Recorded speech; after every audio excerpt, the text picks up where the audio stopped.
Hi everyone. So I've been covering the situation in Yemen for the last year, and it's been steadily getting worse. Been steadily getting to the point where the UN said that if the war didn't end by the end of 2018, 14 million people were facing starvation. Well, it hasn't ended. There was a ceasefire called in December, which the media over here especially great.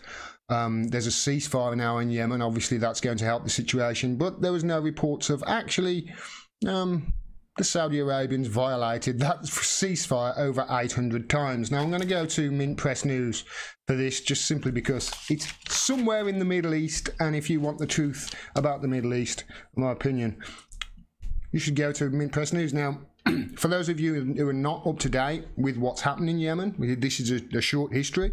In 2011, there was an Arab Spring, a so-called Arab Spring in the Middle East, in Middle Eastern countries such as Syria, such as Egypt, such as Libya, and other countries such as Yemen as well, in trying to overthrow their governments. And one of the stipulations that the Yemeni people who tried to overthrow their government was they wanted free and fair elections, and they wanted to elect their own leader. They, for a while, I think his name was Saleh. I've forgotten the other guy's name now, although I might have got there as well, the wrong way around. They ousted him, and another interim president sort of came in, and the interim president promised that there was going to be elections. However, when the election finally came, he was the only person actually on the ballot. So you can see there's not much democracy going on there. He outstayed their president, their interim president, outstayed his mandate.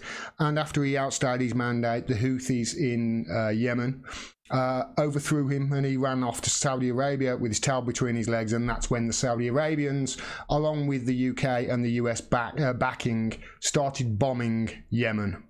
That's the situation. And this is the background that they never tell you in mainstream media. They never tell. They just say it's the internationally recognised government. They don't mention that actually internationally recognised just means about 11 countries, of which we are one. But you can see where I'm going here. They're missing out giant chunks of information to push their propaganda. And this is the latest from Mint Press News. It's not getting better over there. It's getting worse. With 3.8 million Yemenis displaced last year, new report shows the country's crisis is growing worse. Wonderful. This is from Whitney Webb. She writes, Sana'a, Yemen. A report from the Sana'a-based Yemeni government has revealed that the conflict in Yemen, sometimes called the Forgotten War owing to the sparse international media coverage, continues to grow more dire with each passing day. Among the report's most troubling findings are the staggering number of people who were displaced by fighting last year. That's 3.8 million people forced to flee their homes, many of them from the still besieged port of Hodeidah over the course of 2018. 3.8 million. There's only 24, I think population is something like 25 million. Just 20% of the population gone in 1 year, and that's without, obviously this has been going on since 2015. So how many have been displaced now? How many millions? What, 10 million, say, in 3 years? Where do you think those people are going to go? Oh wait, they can't come here, can they? Because immigrants are stealing all our jobs. At least that's what the right-wing press are telling us. It's all the immigrants' fault. No, it's the war's fault. The wars are causing these refugees, the wars that we are involved in. And then we're demonising these refugees as the reason that our country's so screwed. It's just wrong. It's our foreign policy that is causing this, not the refugees. They're just looking for somewhere to live without a Raytheon or Boeing bomb dropping on their frigging head. Wouldn't you try and do the same thing? I'll continue. Among the report's most troubling findings, 3.8 million, I've just said that. Many of these refugees have sought refuge in or near the Yemeni capital of Sana'a, whose international airport remains under blockade from the Saudi Arabian-led and US-supported coalition. Yes, the port and the airport, it's siege warfare. Siege warfare. This is why they're starving. and I'll get to this at the end, but they're starving not as an unfortunate byproduct of war. They're starving as a direct result of Saudi Arabian policy. This is the intention of the war, to make them scream for generations. Another highly troubling aspect of the situation in Yemen, as revealed by this recently released report, is the continued closure of key food warehouses, including those controlled by the World Food Programme and the World Health Organization, that are storing food for as many as 3.5 million people, so another 15-20% of the population. While these facilities remain closed, an estimated 18 million Yemenis face severe food insecurity and starvation, including 5 million children. Worse still, the report noted that the Saudi-led coalition bombed 4 of these food factory warehouses, in addition to 2 trucks carrying food aid, just during the month of December.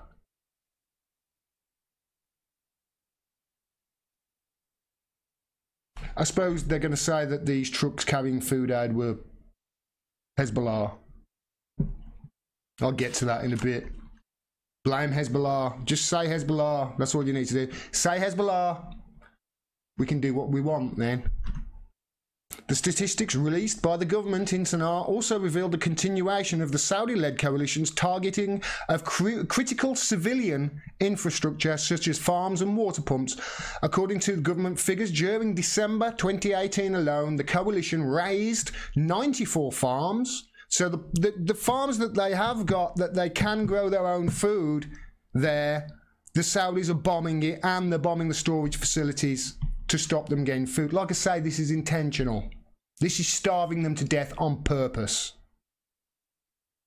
Where's the outrage about these human rights violations, Gavin Williamson?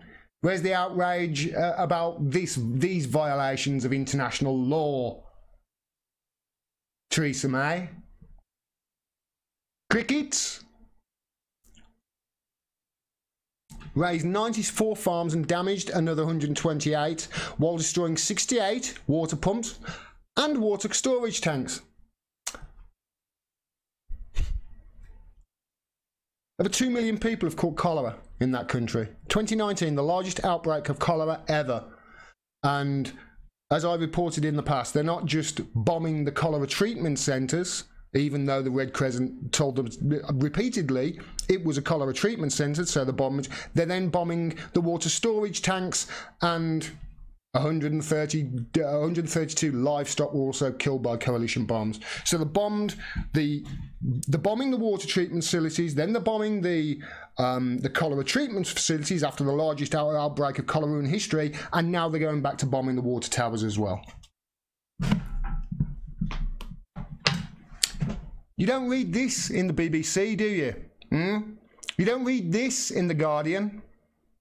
You don't read this in The Telegraph, do you? The US military intelligence has been fine-tuning the coalition's airstrike target list since last June, making the US complicit in these crimes against Yemeni civilians, and of course the UK as well, because we are the ones picking out the targets, we are the ones refueling their planes, although I suppose we don't do that anymore because they can refuel their own planes. They just bought the refueling planes off America, that's all they did. America said we're going to stop refueling after they bought some refueling planes off America. Another victory for Boeing. And obviously the UK are also giving them all the intelligence and supplying their supply routes as well. We are up to our necks in this in the UK. This is just some of the statistics from the article. Destroyed and damaged facilities during just December. 8 government buildings, 2 sports facilities, 2 agricultural equipment, 2,293 civilian homes, 7 schools, 3 airports, 26 mosques, 5 factories, 68 tank and water networks, 4 food storage warehouses, a seaport, 185 commercial facilities, and it goes on and on and on. And I suppose at the end they bombed a partridge in a frigging pear tree as well. What ceasefire? This is something that I touched on. These figures corroborate the findings of Martha Mundy, Professor Emeritus of Anthropology at the London School of Economics, who recently published a report that asserted that the coalition sought to halt Yemen's remaining food production as well as its food distribution capacity. This is what I've been saying all along. They're not 14, 18 million Yemenis are not starving at the moment as a unfortunate byproduct of war.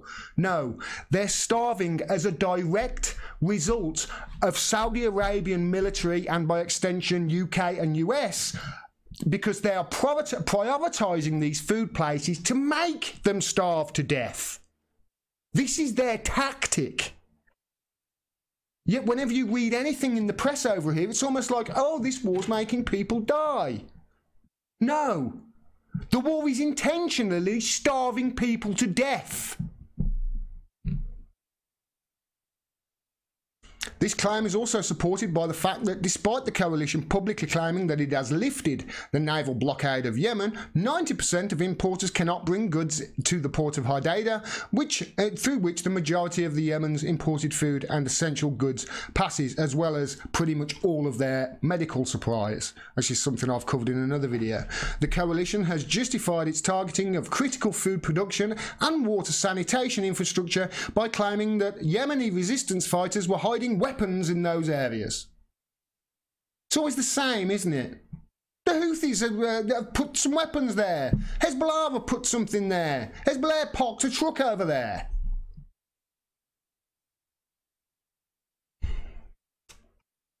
So, these figures, with a total of 1,509 airstrikes in resistance-held Yemen just during December.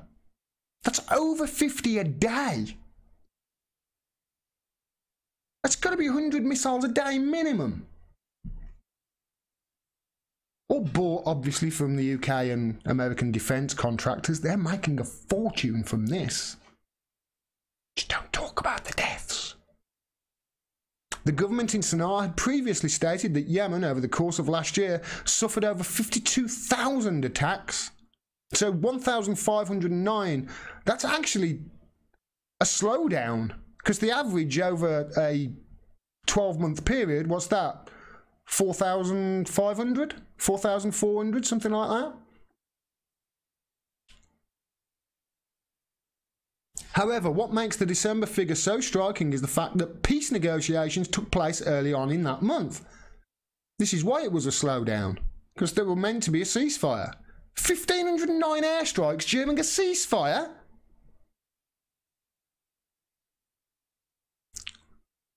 Peace negotiations took place early on in that month, which ostensibly led to a ceasefire that the Saudi coalition went on to violate over 500 times, and no doubt they're linking to the information where I got that information from.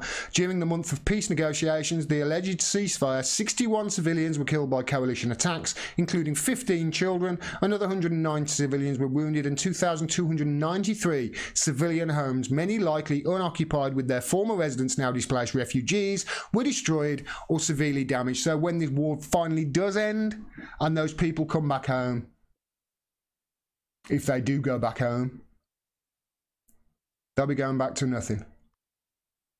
While many continue to hope for a swift and peaceful outcome to the atrocities and genocidal war against Yemen, the Saudi-led coalition's choice to continue raining bombs down on key civilian infrastructure, specifically areas involved in food production during a time of unprecedented famine, shows that these powerful governments and their allies remain determined in their pursuit of regional geopolitical dominance to push the Yemeni people to the brink of annihilation by starvation, preventable disease, and bombs. There you go. What do you think the chances are of the BBC covering that in a similar way? Like I keep saying, these atrocities and this genocide and these deaths of these innocent children are not an unfortunate byproduct. They're intentional. This is what Saudi Arabia want. They want, I've covered it, Mohammed bin Salman wants the Yemeni people to scream for centuries at the mere thought of Saudi Arabia. They are bombing food, they are bombing water towers, they are bombing farms, so they are trying to starve these people to death on purpose. That is a human rights violation right there. Probably 100 of them. That is a blatant, flagrant abuse of international law right there. Just in December. Isn't it about time our governments pulled the plug on this war and pulled the plug on this support for a theocratic dictatorship? We've got to stop being joined at the hip to these dictators around the world and start actually wanting democracy to flourish instead of trying to quell it wherever it even starts in places like Yemen during the Yemen Spring, let alone where it is flourishing and being quashed and stopped and choked by sanctions in Venezuela.